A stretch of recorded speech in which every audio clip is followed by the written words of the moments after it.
Rajakesh Reddy liquor scam ప్రధాన నిందితుడు. ఆయన్ని సిట్ అధికారులు అరెస్ట్ చేయడం జరిగింది. విచారణకి విజయవాడకి తీసుకురావడం జరిగింది. సరే, ఇప్పుడో కాసేపాగో కోర్టులో ప్రవేశపెడతారు. ఏది జరుగుతున్నాయో అది ప్రాసెస్ నడుస్తుంది. లిక్కర్ స్కామ్లో నిందితుడు ఈయన బయటకు వచ్చి ఈయన్ని అరెస్ట్ చేయడం జరిగింది. ఇదే సమయంలో ఇంకొక ప్రధానమైన నిందితుడు వేరే కేసుల్లో పిఎస్ఆర్ ఆంజనేయులు గారు గతంలో జగన్మోహన్ రెడ్డి గారి టైంలో ఇంటెలిజెన్స్ చీఫ్గా పనిచేశాడు. ఈయన్ని కూడా నిన్న అరెస్ట్ చేయడం జరిగింది హైదరాబాద్లో. ఈయనకి సంబంధించి కూడా రఘురామకృష్ణరాజు గారి కేసులో ఈయన ప్రధాన నిందితుడిగా ఉన్నాడు. అలాగే జత్వానీ కేసులో ప్రధాన నిందితుడిగా ఉన్నాడు. జత్వానీ కేసులో ఇప్పుడు అరెస్ట్ చేశారు. కానీ జత్వానీ కేసులో అరెస్ట్ చేసినా కూడా రఘురామకృష్ణరాజు గారి కేసును కూడా దాంట్లో కూడా ఈయన్ని అరెస్ట్ చూపించాలి. దాని మీద కూడా చర్యలు తీసుకోవాల్సిన అవసరం ఉంది. ఈ రాజకేశ్ రెడ్డి అనే అతన్నేమో లిక్కర్ స్కామ్ నిందితుడు. అతను అక్కడ గోవా నుంచి పారిపోదామని చూశాడు, వేరే దేశాలకి పారిపోదామని చూశాడు. అక్కడ గోవాలో ఇతను ఉన్నాడని కనిపెట్టి పోలీసులు అందరు చుట్టుముట్టేసరికి ప్లాన్ చేసి నేను రేపు వస్తాను, విచారణకి వస్తానని చెప్పి పోలీసులు కళ్ళు కప్పే ప్రయత్నం చేశాడు. అయితే పోలీసులు నమ్మలేదనుకోండి. అయినా కూడా అతను చుట్టుముట్టేసరికి అక్కడి నుంచి తప్పించుకొని హైదరాబాద్ వచ్చి హైదరాబాద్ నుంచి చెన్నై వెళ్ళి చెన్నై నుంచి విదేశాలకు వెళ్ళిపోదామని ప్లాన్ చేశాడు అనేది పోలీసులు చెప్తున్నమాట. అది కూడా రాజకేశ్ రెడ్డి పేరుతో కాకుండా రాజకేశ్ రెడ్డి ఆ పేరుతో కూడా కాకుండా రాజేష్ రెడ్డి అనే పేరుతోటి ట్రావెల్ చేశాడు. ఎక్కడికి? గోవా నుంచి హైదరాబాద్కి, మళ్ళీ హైదరాబాద్ నుంచి కూడా బుక్ చేసుకున్నది రాజేష్ రెడ్డి పేరుతోనే టికెట్ బుక్ చేసుకున్నాడు. అంటే ఏంటి? పోలీసులు కళ్ళు కప్పడానికి. కసిరెడ్డి కేసిరెడ్డి అంటే ఇతనేం తెలిసిపోతుందని చెప్పి రాజేష్ రెడ్డి అనే పేరుతోటి ప్రయాణం చేశాడు. దానికి సరిపడ పత్రాలు కూడా ఉన్నాయి అనేది ఇప్పుడు పోలీసు చెప్తున్నమాట. సో ఓవరాల్గా ఈ పారిపోదాం అనుకుంటున్న, దేశం నుంచి పారిపోదామని ప్రయత్నం చేస్తున్న ఈ నిందితుడిని పట్టుకుని వచ్చారు. ఇప్పుడు ఈ 3 కేసులు, ఇప్పుడు ఇద్దరు కీలకమైన నిందితులు అరెస్ట్ అయ్యారు, ప్రధాన నిందితులు. 3 కేసులు మొత్తం.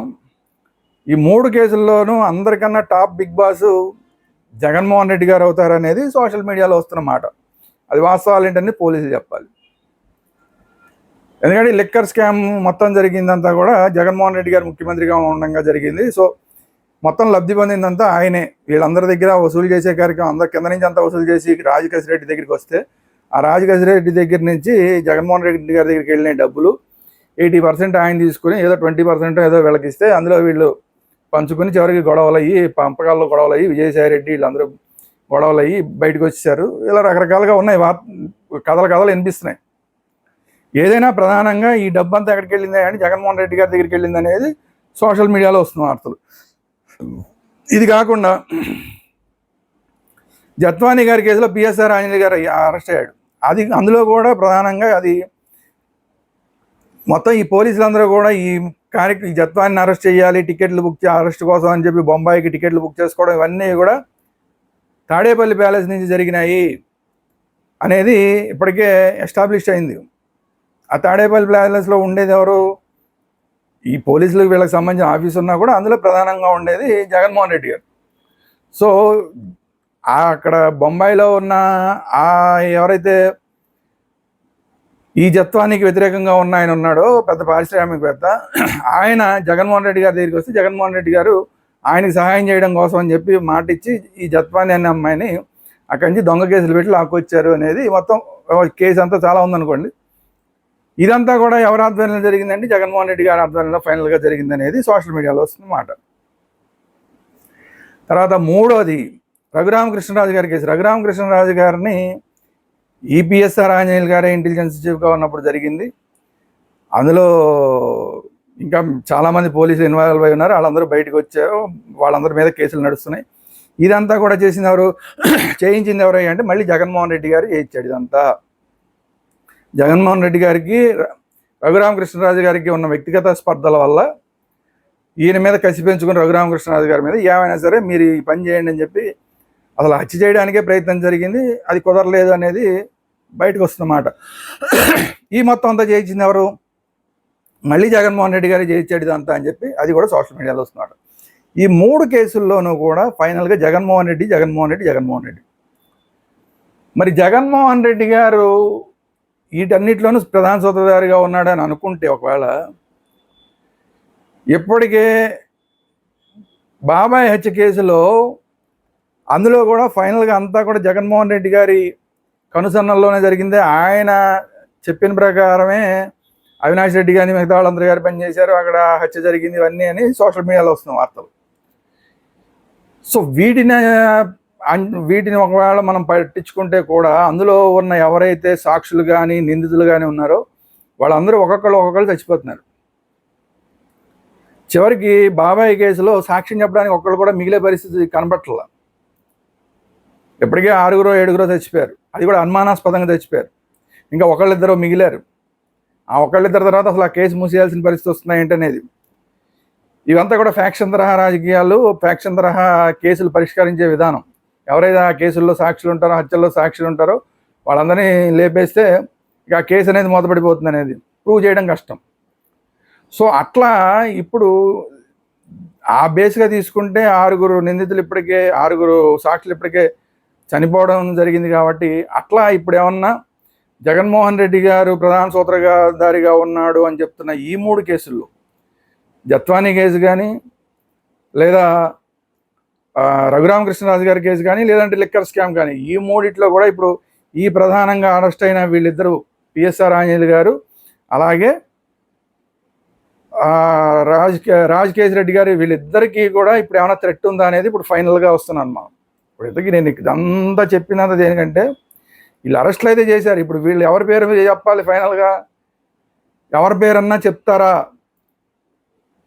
ఇదంతా కూడా చివరికి జగన్మోహన్ రెడ్డి గారి పేరు ఏమైనా వస్తుందా ఏంటి అనేది తెలియదు, మనకు తెలియదు. వాళ్ళు ఏం చెప్తారో తెలియదు. ఇప్పటికే విజయసాయి రెడ్డి గారికి సంబంధించిన గుట్టంతా విప్పుతానని చెప్పి రాజకేశిరెడ్డి ఒక ఆడియో విడుదల చేశాడు. సో అట్లా ఇంకా చివరికి జగన్మోహన్ రెడ్డి గారి పేరు ఏమైనా వస్తుందో తెలియదు మనకన్నీ. సో ఇట్లా పెద్ద పెద్ద వాళ్ళ పేర్లు వచ్చే పరిస్థితులు ఉన్నప్పుడు అసలు ప్రధాన నిందితులు కానీ సాక్షులు కానీ ఎవరైతే ఉంటారో వాళ్ళందరినీ లేపేసే కార్యక్రమం, తొదముట్టించే కార్యక్రమం, లేదంటే వాళ్ళు అనుమానాస్పదంగా చనిపోయే కార్యక్రమం, ఇలాంటివన్నీ జరుగుతున్న చరిత్రలన్నీ మనం చూసాం. కాబట్టి తెలుగు రాష్ట్రాల్లో బాబాయ్ కేసు మాత్రమే కాదు, అనేకమైన కేసులు ఉన్నాయి ఇలాంటి కేసులు. బాబాయ్ హత్య మాత్రమే కాదు, ఇంకా చాలా కేసులు ఉన్నాయి ఇలాంటివి. సో అలాంటప్పుడు ఇప్పుడు రాజ్ కేశిరెడ్డికి అతను ఏం మాట్లాడినా కూడా థ్రెట్ ఫైనల్గా చాలా పెద్దవాళ్ళ దగ్గరికి వెళ్తుంది. కాబట్టి ఇతనికి ప్రాణహాని ఉంటుందా అనేది ఒక క్వశ్చన్. పిఎస్ఆర్ ఆంజనేయులు గారు కూడా ఈ 2 కేసుల్లోనూ చాలా కీలకంగా ఉన్నాడు. కాబట్టి ఈయన ఏమన్నా కనుక పెద్దవాళ్ళ పేరు చెప్తే వాళ్ళకి ఏమైనా ఇబ్బంది కలుగుతుందా? సో అందువల్ల ఈ పిఎస్ఆర్ ఆంజనేయులు గారికి కూడా ఏమన్నా లైఫ్ థ్రెట్ ఏమైనా ఉంటుందా? ఇప్పుడు ఇద్దరు అరెస్ట్ అయ్యారు కాబట్టి వీళ్ళిద్దరే మాట్లాడితే ఇబ్బందులు వస్తాయని చెప్పి ఏమైనా లైఫ్ థ్రెట్ ఏమైనా వస్తుందా? ఎందుకంటే గతంలో ఈ రఘురామకృష్ణరాజు గారికి సంబంధించిన కేసులోనే ఒక ఆయన పోలీసు ఆయన అరెస్ట్ అయితే ఆయన్ని కొంతమంది వైసీపీ నాయకులు వెళ్ళి జైల్లోనే బెదిరించి వచ్చారు, అరెస్ట్ అయిన ఆయన అని చెప్పి అది కూడా కొన్ని వార్తలు వచ్చినాయి. అంటే మీరు వాస్తవాలు చెప్పారంటే మీ సంగతి చూస్తామని చెప్పి జైల్లోకి వెళ్ళి బెదిరించి వచ్చారు, ములాఖత్తులో కలిసి వెళ్ళి బెదిరించి వచ్చారని చెప్పి కొన్ని వార్తలు వచ్చినాయి. వీటికి ఆధారాలు ఉండవు అనుకోండి, మామూలు సోషల్ మీడియాలో వస్తున్న వార్తలు ఇవన్నీ కూడా. సో అట్లా ఇప్పుడు పిఎస్ఆర్ ఆంజనేయులు గారిని, రాజకేశిరెడ్డి గారిని ఇప్పుడు బెదిరించే కార్యక్రమం కానీ, లేదంటే కాకుండా వాళ్ళకి లైఫ్ థ్రెట్ కలిగించే కార్యక్రమం కానీ ఏమైనా జరుగుతాయన్న పెద్ద డౌట్ ఇప్పుడు చాలామంది వ్యక్తం చేస్తున్నారు. సో దీనివల్ల ఇప్పుడు పోలీసులు వీళ్ళని అరెస్ట్ చేయడం మాత్రమే కాకుండా వాళ్ళకి ఫుల్ సెక్యూరిటీ కలిగించడం, వాళ్ళని ఎవరు కలుస్తున్నారు, కలిసినప్పుడు వాళ్ళు ఏం మాట్లాడుతున్నారు అనేది కూడా తెలుసుకోవాల్సిన అవసరం కూడా పోలీస్ డిపార్ట్మెంట్ మీద ఉంది. సో చూద్దాం రాజకేశిరెడ్డి గారి పరిస్థితి ఏంటి రాబోయే రోజుల్లో, పిఎస్ఆర్ ఆంజనేయులు గారి పరిస్థితి ఏంటి రాబోయే రోజుల్లో అనేది మనకి రోజుకి డెవలప్మెంట్ వస్తుంటాయి. కాబట్టి వాటి గురించి మాట్లాడుకుందాం. ఇది ఈ రోజు వీడియో. వాళ్ళిద్దరికీ లైఫ్ థ్రెట్ ఉందా ఏంటి అనేది ఇప్పుడు ప్రధానమైన సమస్య, అన్ని వర్గాల్లోనూ నడుస్తున్న చర్చ. ఈ వీడియో కనుక మీకు నచ్చినట్టు లైక్ చేయండి, మీ అభిప్రాయాలు ఏంటి కామెంట్ రూపంలో తెలియజేయండి. అట్ ది సేమ్ టైం ఈ వీడియోని అందరికీ షేర్ చేయండి. అలాగే మన ఛానల్ వేదాంత ఛానల్ని అందరూ సబ్స్క్రైబ్ చేసుకోండి. Thank you very much.